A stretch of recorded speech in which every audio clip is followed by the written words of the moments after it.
that Maher deliberately went there knowing he would piss off all the wokies, and they're pissed off, for bending the knee to Okay, everyone buckle your seatbelts, because Bill Maher just pulled off something utterly unexpected. Now we know why Maher opted to eat with, you guessed it, Donald Trump. I know. People on all sides of the political divide are going nuts over this strategic move. of his mother having sex with an orangutan. So on all sides, Bill Maher was copping it, as he knew he would, but he still went. And the thing that really struck me, Meghan, was he'd been a big donor to, I think, to Biden, to Obama, to the Clintons and others. He'd never been to the White House before. It took Donald Trump to invite him there, and despite the fact that every week on his show, Bill Maher hammers him. What did you think of it? Yeah. I mean, as you and I both know, Trump is quick to make up with the people he's irritated with, as long as you show him good humor and good grace. You know, as long as you don't hold a grudge, he doesn't hold a grudge. Yeah. I mean, I think we can both speak to that personally. And I think the same is true with Bill Maher. Trump is better at it than anyone. So the question was really, is Bill Maher any good at it? You know, will Bill Maher be able to go in there and be nice to Trump? And I'd love to hear more about Bill's own experience. He says he'll speak to it on his show this Friday. But that's my one problem with Bill. Well, I actually, like Bill. I can tell you, well, he's like you and I he's are. actually doing it. Yeah, well, he's doing it, I think, he's not on this Friday. He's on the Friday after. And by coincidence, I'm doing that show. So I'm going to hear it. Oh, good. Sitting next to him. It should be, and I'm really interested. I look forward to watching both of those. I think it was a good thing to do. But here's the problem with Bill. So he's been with us on the anti-wokeness front. He's been fighting those wars just as long as we have. He's against that nonsense on gender, on the DEI stuff. But with respect to Bill, he has TDS, and it's been rather severe, Trump derangement syndrome. And it's been the one thing that he just cannot see clearly. This is the sort of conversation that makes you reassess your opinions about Maher, isn't it? Obviously, a very big liberal, been very hard on the president, but he's donated a lot of money to other politicians. You know, you've had Biden, Clinton, Obama, everybody. He had never been to the White House, and the president was so gracious. He took us up to the private residence. We saw the Gettysburg Address in the Lincoln bedroom, and I was like, you've never been here, Bill? And I was like, how about this? President Trump, you know, extending this olive branch, and we talked about things we had in common, you know, ending wokeness, you know, securing the border. You know, the president was asking him what he thought about policy, you know, going on with Iran and Israel and things. It just it blew my mind. Now, I really wish I'd been at that dinner, because the idea of Kid Rock, Dana White, Donald Trump, Bill Maher, that's a fun dinner. But secondly, it's interesting that Maher deliberately went there knowing he would piss off all the wokies, and they're pissed off for bending the knee to Trump. The MAGA crowd are pissed off because they don't think the president should be entertaining dinner at the White House with a man who once said he'd donate $5 million to a charity if Trump could prove. Conservatives are bewildered, while liberals are unhappy. Could this genuinely transform our political atmosphere, or is it simply, you know, a career move? Hold up. If you're into stuff that challenges the ordinary and keeps things honest, thus, Maher is having dinner with Trump. What are we missing here? So, let's get into it, guys, because, well, I mean, this meal literally has layers. Let's just put it that way. When Bill Maher and Donald Trump agreed to get down for dinner, the story erupted across newspapers and social media like nothing you'd anticipate. Seriously, it's the sort of event that makes you wonder what on earth went down at that table. So here's the chronological scoop on this extraordinary lunch that really surprised everybody. First off, it's no secret that Bill Maher hasn't exactly been cautious with his opinions about Trump over the years. His scathing comments, his continuous riffing on the real-time stage have been, well, sort of infamous. You know, we kind of believed that was all political play, but suddenly here he is, sitting across from the person himself, all grins, seemingly breaking bread. Talk about a twist, huh? From what we've discovered, this was not your regular sit-down lunch.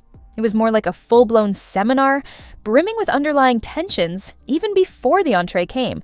Maher walks in with a piece of paper recording all the not-so-nice things Trump said about him over the previous years. Let's talk about Cory Booker for a moment, because I don't know what you thought, but watching Cory Booker speak for a whole day, 24 hours, let's have a clip of some of it. Would the senator yield for a question? Chuck Schumer, it's the only time in my life I can tell you no. I just want to tell you a question. Do you know you have just broken the record? Do you know how proud this caucus is of you? Do you know how proud America is of you?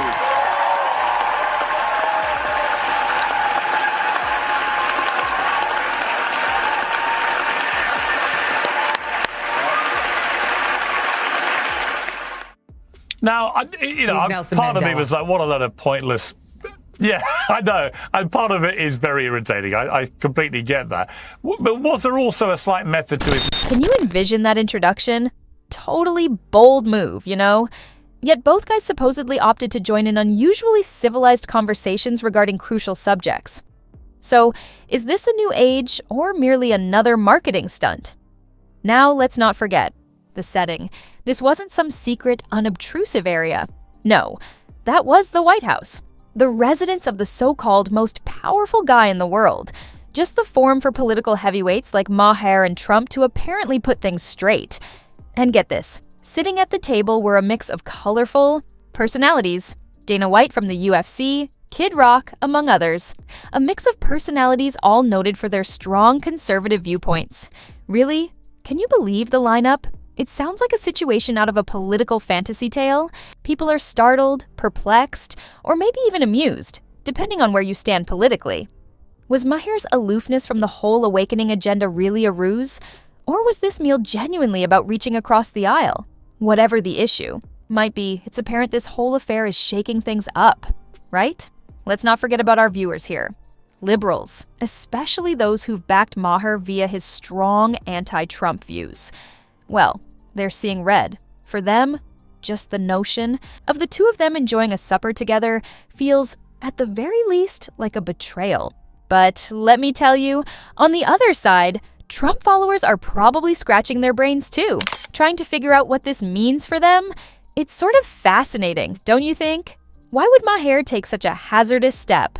Was this just Maher's penchant for stirring turbulence and drama? Or is he pushing himself away from the radical left beliefs that are starting to wear thin even inside their own groupings? So, what were they talking about really? What cards are on the table here? There's conjecture of talks on border security, international diplomacy, and critically, what seems to connect them both? Ending wokeness. According to murmurs and in-betweens from insiders, Trump and Maher's chats skirted around several major subjects, expressing ideas on Iran, Israel, and beyond. You've got to question, did this lunch signal a change of heart for Maher, or was it simply a purposeful professional action stirring things up for publicity? I mean, we all know how much he enjoys stirring the pot, don't we? But listen, at this point, it's not just about what was said over dinner, it's about the reactions streaming in from everywhere. Piers Morgan and Megyn Kelly, among others, have contributed their own insights, expressing a combination of shock and curiosity. Seems like everyone's got an opinion on this lunch. And it's vital, I feel, to recognize the flexible character of political alliances these days. Maybe it's not about choosing sides so firmly anymore. Could it potentially suggest that certain people on the public stage are beginning to truly evolve? Or are they only adapting to whoever happens to wield authority at the time? Certainly, this meal verifies one thing. It's got everyone talking, raising concerns about political links and ethics. If you think about it, it may even hint at a shifting political situation where characters like Maher may both influence and reflect a wider trend in public opinion. All right, viewers, I'm anxious to hear your views. Are you on the side that believes in Maher's sincerity, or does your gut tell you there's something more to this? So, what do you think? Drop your thoughts in the comments section below. And if you don't want to miss out on the hottest celebrity news, make sure to subscribe to Daily Finder.